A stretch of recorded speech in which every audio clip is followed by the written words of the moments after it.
Olá, meu amigo, minha amiga, muito obrigado por vocês estarem aqui no nosso Portal do José, fechando mais uma semana com esse nosso primeiro encontro de sexta-feira, com informações muito importantes e com fatos que são certamente muito reveladores para muitos de vocês aqui no nosso portal. Antes de entrarmos nos temas, quero convidar você que está chegando agora ao nosso espaço e não nos conhecia, para que você se inscreva aqui conosco, você que é muito bem-vindo e muito bem-vinda. E venha participar aqui das nossas atividades, conheça os nossos outros vídeos, se você gostar, recomende, compartilhe. E não esqueça, seu joinha, seu comentário, se puder, se inscreva aqui no nosso clube de membros, tá bom? Então, vamos aqui aos temas de hoje. Gente, hoje tem uma situação extremamente importante, né? Me refiro especificamente a um recado que o maior conglomerado de comunicação da América Latina está fazendo hoje à presidência da República ao presidente Lula. É algo como um ultimato, né, bem velado, que diz o seguinte: ou o senhor volta a fazer aquilo que nós aprovamos há 20 anos atrás, ou nós vamos começar a bater firme em tudo que for feito agora, porque estará fora desse contexto que nós aprovamos, né? Do que eu estou falando? O editorial do Globo hoje, mas foi de página inteira, tá? Normalmente eles fazem 2 editoriais. Esse editorial foi longo, né? Quase que um panfleto. Disse o título do editorial aqui: o Lula de 2023 tem muito a aprender com o Lula de 2003. 2 décadas representaram enorme retrocesso na visão do presidente sobre a disciplina fiscal. Então eles vão fazendo aquela milonga de sempre. Eu vou só sublinhar aqui esse trecho aqui que eles colocam aqui, né? Era previsível e foi previsto aqui mesmo no Globo, entre tantos outros lugares, que as metas traçadas pelo governo na apresentação do novo arcabouço fiscal se revelariam impraticáveis. Cumpri-las dependeria daquilo que infelizmente se tornou um anátema nas rodas políticas de Brasília: cortar gastos. Então, o foco é sempre cortar gastos, né? Vamos falar disso aqui. Vamos lá, seguindo aqui no editorial. Mesmo assim, elas foram reiteradas repetidas vezes pelo ministro da Fazenda, Fernando Haddad. Em particular, o compromisso de zerar o déficit em 2024, enviado pelo Executivo ao Congresso na Lei de Diretrizes Orçamentárias. E aí vai seguindo o editorial. Bom, eles repetem exaustivamente que o governo sempre tem que cortar gastos, mas eles apontam exatamente onde cortar esses gastos e quanto que os gastos devem ser cortados. Se levanta em algum momento o que o Brasil gasta com pagamento de juros estratosféricos que ninguém sabe de onde vieram. O povo brasileiro não tem noção que isso acontece todos os dias aqui no nosso país, que as nossas riquezas são sugadas para esses seres invisíveis e não identificados. Pois bem, já que o Globo, a família Marinho, os conglomerados querem que cortem gastos, vamos colocar essa questão no centro da discussão? Vamos, presidente, revelar isso para o povo brasileiro? Vamos colocar isso em debate? Se é para fazer corte de gastos, será que dá para negociar com quem está levando a maior parte do orçamento do povo brasileiro, das nossas riquezas? Bom, então o recado foi dado e no final aqui eles quase pedem aqui para o Lula colocar o Henrique Meirelles de volta, né? Deixa eu ver aqui, aí termina aqui. Embora a situação fiscal brasileira não tenha gerado um cenário catastrófico, como em outros países, desde então jamais voltou ao patamar do início do governo Lula. Aí segue o editorial. Depois de 2 décadas de retrocesso, quer dizer, 2 décadas de retrocesso, incluindo aí, né, obviamente, o governo Lula e Dilma. O Lula de 2023 teria muito a aprender com o Lula de 2003. Então, quer dizer, eles querem que coloque o Palocci e o Meirelles de novo para conduzir a política econômica. Eles estão querendo que o Haddad rape fora. Então, gente, por que eu estou salientando que esse é um apito de cachorro, né, para o entendimento do mercado dos operadores políticos e financeiros e econômicos aqui no nosso país? Eles estão dizendo o seguinte: olha, a partir de agora, toda a linha de todos os veículos de comunicação alinhados com os veículos da família e todos os outros que seguem a mesma cartilha, vão começar agora numa campanha maior de crítica e de desgaste do governo. Evidentemente, já preparando um substituto, um candidato viável do interesse desses grupos todos para 2023, 26, né? Então, fica dado o recado não só para esse sistema, mas para todos nós também que fazemos oposição a esse tipo de sistema. Para que a gente se organize, a gente leve cada vez mais os debates, a gente coloque mais em crítica o que está acontecendo aqui no nosso país, sobre um aspecto crítico, né? Enfim. Então o recado está dado, olha, senhor Paulo Pimenta da comunicação, setor de comunicação do governo, não acreditem nos jornalões e que eles estão simpáticos ao governo, porque eles estão esperando o momento de darem a machadada final, né? Bom, a interpretação minha é essa, eu acredito que muitos de vocês concordam com ela. E o recado foi dado, né? Bom, agora a gente entrando aqui em outros assuntos aqui que mostram como é que nós aqui no nosso país, nós somos reféns de uma coisa chamada império, né? Parece um discurso meio demodê, mas não, gente. O império, né, norte-americano, infelizmente, ainda manda no planeta, sobretudo nos países satélites como aqui no Brasil, porque tem os seus tentáculos, tem as suas ferramentas de comunicação, né, que ajudam cada vez mais a distrair a sociedade e doutrinar a sociedade para que aquilo que nós estamos vivendo é a melhor coisa do mundo, né?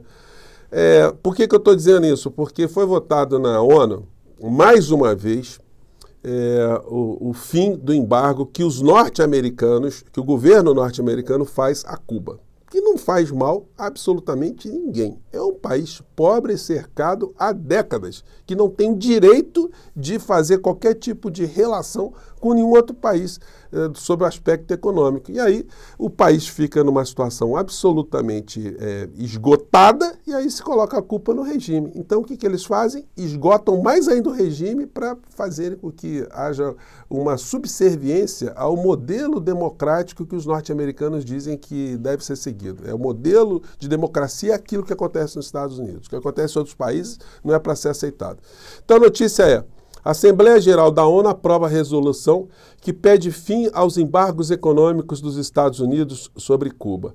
O placar da votação terminou com 187 votos a favor e 2 contrários e uma abstenção. Aí não informam aqui, em primeiro plano, né, quais foram os 2 únicos países no planeta que votaram contra ao embargo genocida que os norte-americanos fazem a Cuba: os Estados Unidos e Israel. Mas teve um terceiro país que também não falou nada, se absteve. Foi o único país que se absteve: a Ucrânia. Em votações passadas no governo Bolsonaro, o Brasil também se alinhava a Israel e Estados Unidos para continuarem a ferrar o povo de Cuba. É sempre muito bom a gente lembrar isso, né? Agora, com a mudança de governo, o Brasil voltou aqui a se unir ao planeta para repudiar essa situação absolutamente inaceitável e injustificável. Isso vai desgastando, né, cada vez mais e desmascarando para muitas pessoas no mundo o que é que está acontecendo, quem são esses personagens. Ontem eu mostrei para vocês a rabina Jéssica Rosenberg. Ela fez uma interrupção na fala de Joe Biden, falando: Joe Biden, peça a paz. Nós estamos assistindo um massacre, né? Ela não falou exatamente assim, mas ficou nas entrelinhas o que está acontecendo. E essa intervenção dela acabou circulando no mundo inteiro. Ela sofreu ali um repúdio de pessoas que estavam ali, né? Mas isso vai denotando o que está acontecendo com a imagem do presidente norte-americano. Gente, entra o Partido Democrata, entra o Partido Republicano, não muda nada em relação à política imperial, né, colonizadora, a política cada vez mais expansionista dos interesses econômicos de frações que estão no poder nos Estados Unidos. No show do Roger Waters, que está rodando pelo mundo inteiro, ele passou a colocar aqui a foto de Joe Biden, entre tantos outros que foram classificados como criminosos de guerra, como o mais novo criminoso de guerra. E coloca no show, né, nos telões lá. Ele está apenas começando, né, porque o que ele está fazendo, né, aponta justamente para esse tipo de situação. E isso está sendo percebido lá por eles, não é por outra razão que, notícia de agora, após Biden pedir pausa, Blinken chega a Tel Aviv e diz que Israel tem direito e obrigação de se defender. Então eles estão querendo que se defenda, mas olha só, não saiam matando como vocês estão matando não, já está ficando complicado, está difícil da gente sustentar esse tipo de situação. E aí a gente vai vendo, com a mudança de governo que nós tivemos aqui no nosso país, como nós nos livramos de um lixão político, um lixão intelectual. Não nos livramos totalmente porque eles continuam aí soltos e publicando as suas insanidades. A Carla Zambelli publicou esse troço aqui. E sempre colocando aqui um versículo bíblico, mas ela coloca aqui uma charge, né, de uma águia com o peito de Israel, as asas ali dos Estados Unidos, e estão ali pegando, a águia está pegando um ratinho, né, uma ratazana, com a bandeira da Palestina, e no fundo uma série de explosões ali, outras águias voando, né? Essa é a criatura aí que representa bastante, né, o que nós conseguimos afastar aqui, em grande parte aqui do nosso país, né? É esse tipo de mente doente que ainda está por aí. Mas esperamos que ela receba logo a visita da Polícia Federal e dos oficiais de justiça, né? Para darem a ela o destino que ela terá, certamente. Isso aqui é uma foto aqui da bancada federal, ali tem um Dudu Bananinha lá ao fundo, se reunindo ali com o embaixador de Israel, para apoiar Israel.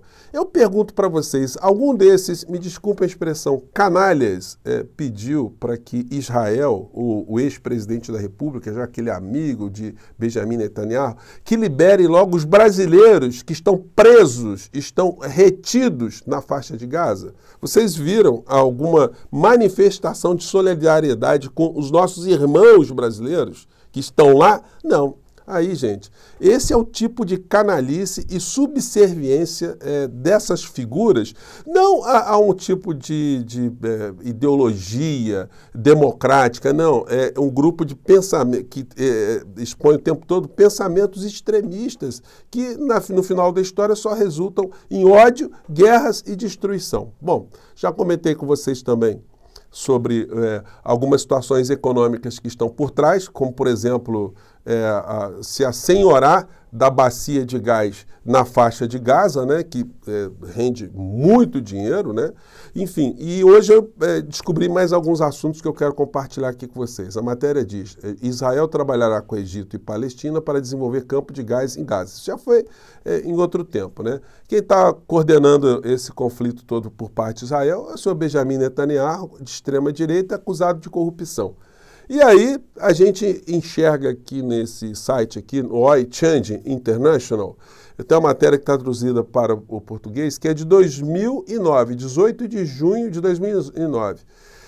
O grande roubo de gás de Gaza. Então a matéria vai denunciando que Israel já está atrás desse gás de Gaza há muito tempo. Eles chegam aqui a colocar um trecho aqui de uma entrevista do Chomsky, né, do Noam Chomsky, que diz o seguinte: ele acrescenta que a pilhagem do que poderia se tornar uma importante fonte de renda para a Palestina é certamente conhecida pelas autoridades dos Estados Unidos e pode ser essa uma das razões por trás da recente invasão israelense em Gaza. Então já está tendo invasão há muito tempo, nós todos já sabemos o que está acontecendo, e essa aqui é uma imagem, né? Acho que está dando para vocês verem, aqui nessa parte sombreada aqui, é o mar territorial da Palestina, e na faixa branca aqui é onde foi encontrada a reserva de gás e provavelmente petróleo, né?